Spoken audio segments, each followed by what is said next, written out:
Mobile है ना mobile. अम्मा पूछ रहे कहाँ बेटा, बस अम्मा दुकान पे हूँ, दुकान पे, और टहल लिया खेतों में। क्या ये सच्चाई है? ये भी झूठ है।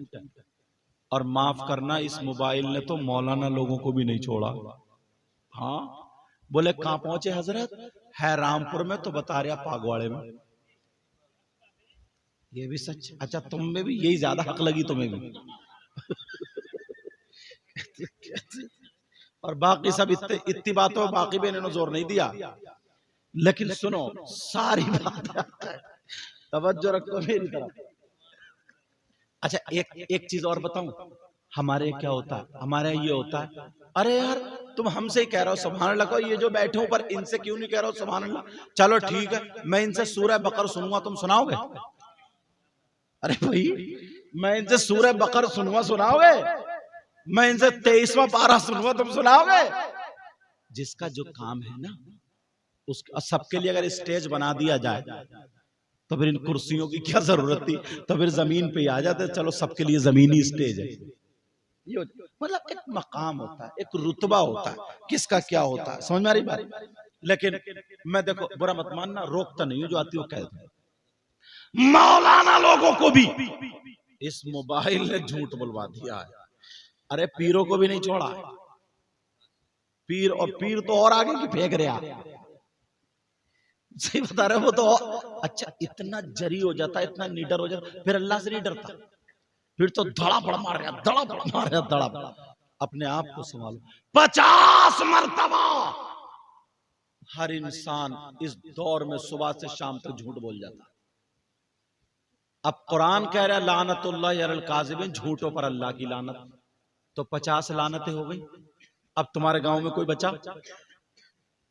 नबी ने फरमाया 2 चीजों की हिफाजत कर लो। पहले बुजुर्ग थे ना, अपना रोजा रखते थे, रोजा काय का? ना बोलने का। बोलते नहीं थे वो, मतलब दुनियावी बात, सिर्फ अल्लाह का जिक्र करते थे। अगर उन्हें खाना भी मांगना ना, तो जो खादिम होता था इशारे से कहते थे, पानी मांगना तो इशारे से। यार क्या उनकी तरबियत थी। जबान पे अल्लाह के अलावा और जिक्रुल्लाह के अलावा कोई लफ्ज आता ही नहीं था, जिक्र रसूल के अलावा कोई लफ्ज आता ही नहीं था। वो जबानों को अपनी तासीर वाला बनाते थे। मगर आज के दौर में जबान की कोई कीमत अब नहीं समझता। नबी ने फरमाया 2 चीजों की तुम हिफाजत कर लो, जन्नत की जमानत मैं लेता हूं। किसने कहा? बोलो कितनी चीजों की? एक जबान और दूसरी शर्मगाह। इन 2 चीजों की तुम हिफाजत कर लो। नबी फरमाते जन्नत की जमानत मैं लेता हूं। और इन दोनों की हिफाजत नहीं। हद तो यह है जनाबे वाला कि कौन सुधारेगा? बाप को अपनी बेटी को दुपट्टा उड़ाना चाहिए, भाई को अपनी बहन के सामने बवकार रहना चाहिए, चाचा को अपनी भतीजी के सामने पुरवकार रहना चाहिए, इज्जतदार रहना चाहिए। मगर ना, बड़े बड़े लोग, अच्छे अच्छे लोग अगर मजार शरीफ भी गांव मोहल्ले में 2-3 लाख रुपए चंदा इकट्ठे करे और करने के बाद उर्स के नाम पे वहां भी गुंडागर्दी शुरू कर दी। ले अब पूरे मोहल्ले की माँ बहनें सब जा रही है और वहां पे इधर लेडीज कव्वाल है, इधर जेंट्स है, इधर जेंट्स है, मुकाबले हो रहे, मुंह काले हो रहे हैं। तुमने इसीलिए चंदा किया था। क्यों बिगाड़ रहे हो अपने बच्चों? क्यों बिगाड़ रहे हो? कौन है तुम्हारे अल्लाह के वली? तुम्हारे बाप हैं, दादा हैं, नाना? कौन है जो तुम उनका मजार पे ढोलक बजा रहे हो? उनका मजार पे उन नाचने वाली औरतों को लाके तुमने बिठा दिया, उन दाढ़ी मुंडे कव्वालों को लाके बिठा दिया, और वो वहां पे गंदे गंदे शेर कह रही हो, गंदे गंदे शेर। नौजवान थूक लगा लगा के नोट यूं कर रहा है, ऐसे कर रहा है, फेंका फागी कर रहा है, और माँ बहन तांता लगा हुए देख रही है। किसे दिखाने का इंतजाम किया तुमने? बोलो। अम्मा को दिखा रहा हो ये हरकतें, बहनों को दिखा रहा हो यार। फिर कहते हैं हजरत दुआ करियो, औलाद जरा थोड़ी कब्जे में कम चल रही है। औलाद कब्जे में, अच्छा ऐसे ही कब्जे में आएगी। वो मजार अल्लाह वाले का वो आस्थाना है जहां पर डॉक्टर फेल हो जाए, हकीम फेल हो जाए, जहां पे किसी की सुनवाई ना होती हो, अल्लाह वाले की चौखट पे चला जाए बेड़ा पार। तुमने वहां भी गुंडागर्दी पहुंचा दी, वहां भी पहुंचा के छोड़ी है। नबी ने फरमाया अन निकाह मिन सुन्नती, निकाह मेरी सुन्नत है। और निकाह के अलावा अब बताइए कौन सी चीज बची है सुन्नत? वो इतने बड़ा जैसे ये बड़ा वाला ये ने रखा है, ये बड़ा वाला एक आएगा कंधे पर रख के सब औरतों के फोटो खींचता फिर रहा, सब औरतों के फोटो। अब औरतें फोटो के चक्कर में तो डूब गई थी एक तालाब में। हाँ, फोटो के चक्कर में कोई दुपट्टा इधर को हटा के फोटो खिंचवा रही, कोई इधर को, कोई टांगे उठा के, कोई कुछ, कोई ऐसे हालात। कौन ला रहा है ये 3-3, 4-4 हजार रुपए बेहयाई कराने के लिए?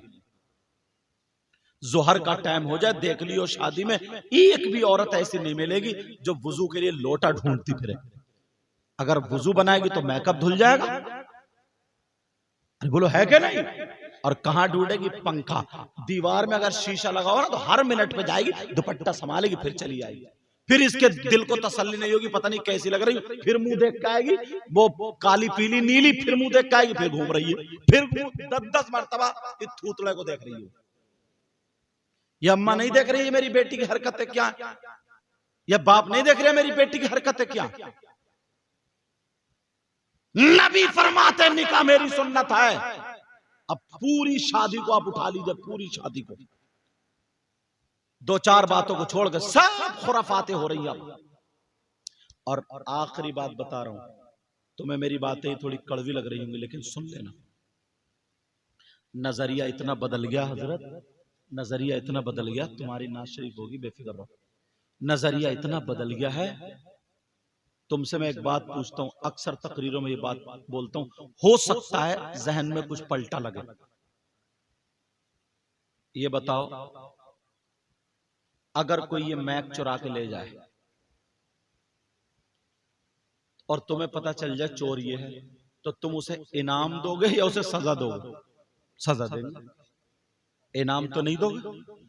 या और कहोगे तुम्हारी भैंस खोल के ले जाएंगे, अरे यार 5,000 और ले लिए।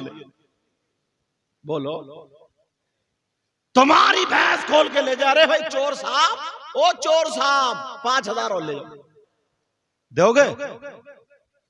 सजा। मगर तुम में कम से कम 100 आदमियों की शादी हो गई, और जब शादी हुई तुम्हारे जूते नहीं चुरे? अरे बोलते क्यों नहीं? चोरी तो चोरी है। पता चल गया चोर कौन है, तुमने पुलिस को फोन किया, साहब आ जाओ चोर पकड़ा गया, साबित आओगे पलट के? चोर भी चोरी की चोरी सीना दोरी, जूते मैंने चुराए। अब चोर साहब की डिमांड पूरी की जा रही है। हाँ भाई, आली जनाब मोहतरम चोर साहब बोलो कितने पैसे चाहिए? क्या मुसलमान हो गए? बोले 10,000। कितने बोलो? 10,000। वो कह रहे हैं दूल्हा मियां 8 ले लो, 8 ले लो। इसी पे वो 10 ये 8 झगड़ा हो रहा था। एक बुजुर्ग निकल का है, बोले भाई यहाँ क्या? बोले ऐसे से मामला। बोले ऐसा करो 9,000 पे मामला निपटाओ, चलो जाओ खत्म करो। बोले दूल्हा मियां ये तो इनका हक है, दो। इन बुजुर्ग से पूछो, तुम बूढ़े कहां हुए हो? चोर और चोरनी का हक जानते हो क्या? तुमने कह तो दिए 9,000 हक है। चोर का हक क्या है? अस्सारिक़ु वस्सारिक़तु फ़क़्तउ, इनका हाथ काटो, इस्लामी हुकूमत। और तुम कह रहे हो ये हक है। इतने में अब्बा आ गए। अब्बा बोले क्या बात है? बोले साहब ऐसे से फैसला कर दे। बोले नहीं, पूरे 10 दूंगा, पूरे 10। क्यों? बोले बेटे की खुशी है यार, इस दिन 1 रुपया भी कम नहीं, खुशी है, पूरे 10,000 दे दिए। चलो ठीक है। गाड़ी में दुल्हन को बिठाला, बैठे, गाड़ी निकली, बच्चों ने कार घेर ली। बोले लाओ हक। तुमने फोन किया कि गर्भवतियों ने कार घेर लिया, आ जाओ। प्रधान को बुलाया, पकड़ो इन चोरों को।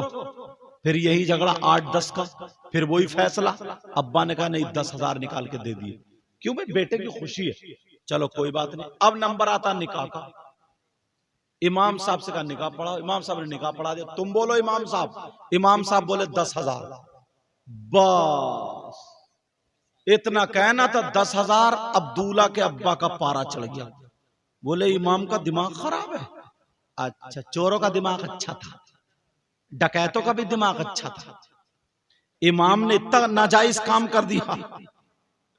यार हो क्या गया, जरा सोचो, गौर करो।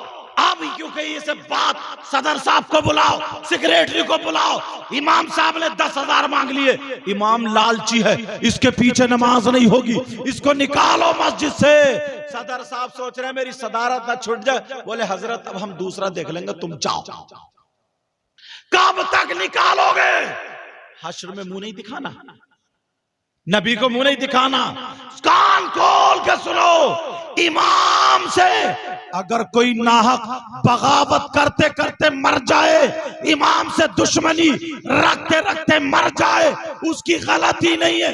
नाहक इमाम की बगावत में मर गया तो दुनिया के मुफ्तियों से पूछ लो, उसकी नमाज जनाजा पढ़ने का हुक्म नहीं। कभी सोचा तुमने? अब कहां गए वो जो कह रहे थे कि हक है? जिसका असली हक है उसका कुछ नहीं। नजरिया देखो, एक ही शादी में कितना बदलाव। चोरों को दे दिया बेटे की खुशी है, डकैतों को दे दिया अरे बेटे। और इमाम जो था वो कौन पढ़ाएगा अपने बच्चों को? एक राजगीर मजदूर होता है ना, हमारे इलाके में 600 रुपए